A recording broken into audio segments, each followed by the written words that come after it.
All right, hello everyone. And today we're going to be covering the origins of loans, going way back from ancient man. We got three major topics, and we'll start with the first topic right now. Uh, and when it comes to the first loans, we're going way back. We're going to start at the very basics. And here we have two ancient people. Say Frank has a chicken, he wants an axe. Bill has an axe, he wants a chicken. And traditional knowledge says they exchange. It's called a direct exchange or barter, and the problem is solved, and it seems easy enough. But it's actually not as simple as that. And there's several problems that you run into when you have these direct exchange situations. And first, you need to have items of like value. So let's say that an axe is worth 1.5 chickens. Well, that complicates things. You also need timing. So say Bill, he makes axes, but he doesn't have an axe right now, but he needs a chicken right now because he needs to eat. So their timing's not correct to do this exchange. And then it also has to do with how far apart they are, or how far one of them may need to travel. And this lack of alignment between these two individuals is sometimes is referred to as the coincidence of wants. You have to have a complete alignment in order to do a direct exchange. So it's actually a big barrier to direct exchange for our ancestors, but the solution to this was pretty simple, and it's just an IOU. They would enter into an IOU, and now we'll look at how this worked. So start this slide fresh here. So Bill is an axe maker. Frank raises chickens, but Bill doesn't have an axe right now, but he needs a chicken. So Frank agrees to give Bill one chicken, and they enter an agreement where Bill gives Frank an IOU for one axe at a future date. And it's understood by both of them. They just kept track of it in their head. And this is the same we do today, where if a friend buys you a cup of coffee one day, you know that the next day, you both know that the next day you're going to pay him back with a cup of coffee. And this is what happens with Frank and Bill. Bill gets his chicken on day one, and several days go by. It's day 5. Bill now has his axe. He gives it to Frank, and the IOU goes away. And so now let's go back to the problem. An IOU combined with all these other direct exchange options, it's a very robust solution to make exchange happen. A very long time ago, and this is what the IOUs were what allowed exchanges to be highly convenient a long time ago. And now going on to another example, and this was from 60,000 years ago. We're going to look into a mining operation, and this product here was mined 60,000 years ago, and it was actually traded over pretty vast distances. So for this, we're going to go through the key players. We have a craftsman, a builder, a wealthy individual, a business individual, and the labor. And we're going to walk through how they all work together financially to pull this operation off. And at the beginning of the operation, these are the financial assets that are owned by each player. And what happens at the start here on day one, you have this business person.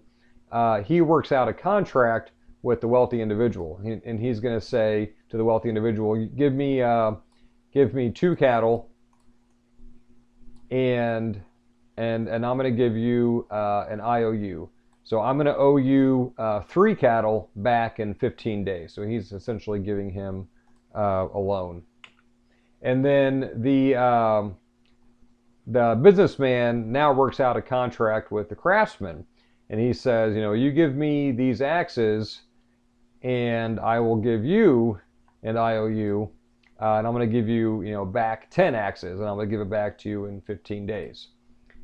So lastly, so now the businessman now has cattle and axes, so now he goes to the workers and says, I'll give you enough food for 5 days, plus extra food to take home. And in return, I want you to mine this material for me. So then for the next 5 days, these workers, they consume the cattle and the axes, and they mine this product here, which is a valuable product.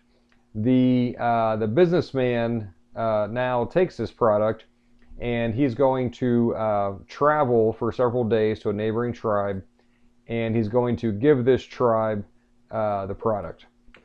And in return, they're going to give him 3 cattle and axes.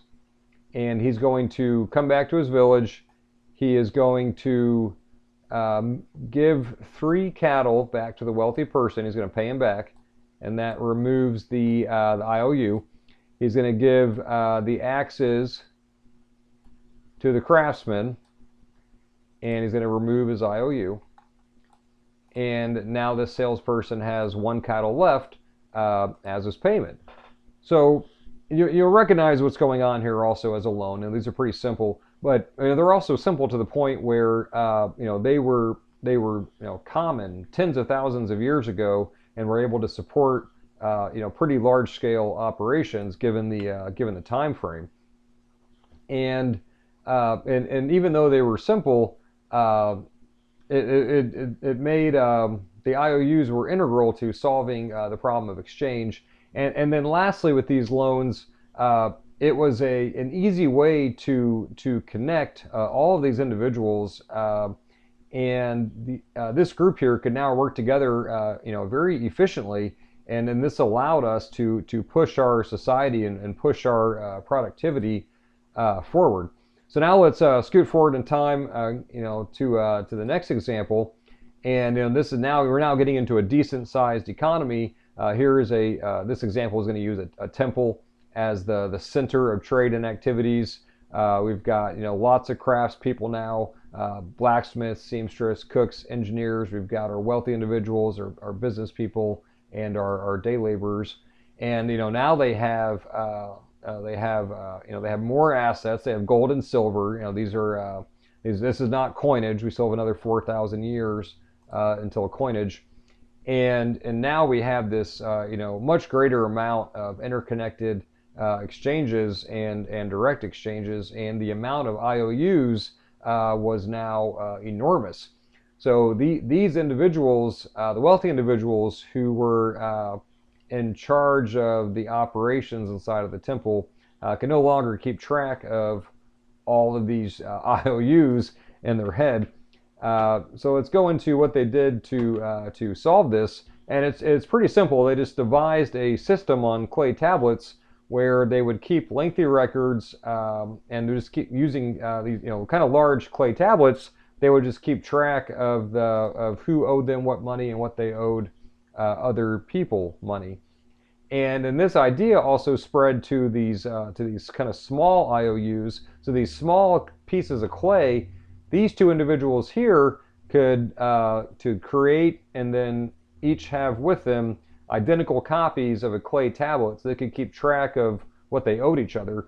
And then this individual here, then he could have 100 different clay tablets, and it'd still allow him to keep track of all of his IOUs. So with the advancement of these clay tablets, it could support much larger interwoven operations. So in conclusion, our ancestors came up with the very simple idea of these loans in order to solve the misalignment of direct exchange and make exchange easier.